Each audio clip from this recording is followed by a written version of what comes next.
Alam mo, hanga ako sa mga taong mapagpanggap. Kagaya mo, kagaya ko.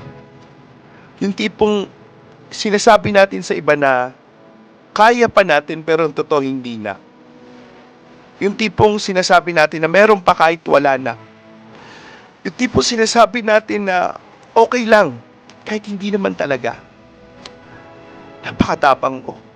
Pero gusto ko lang sabihin sa'yo na oo, mahalaga yung pamilya mo. Mahalaga yung responsibilidad na meron ka. Mahalaga yung pangarap mo. Mahalaga yung mga goals mo. Pero mas mahalaga yung sarili mo. Kaya lagi mo tatandaan, pag napapagod ka, magpahinga ka. Pag hindi ka okay, magsabi ka. Pag hindi mo na kaya, sabihin mo. Kasi tao ka lang. Tao lang tayo. Hindi tayo si Superman.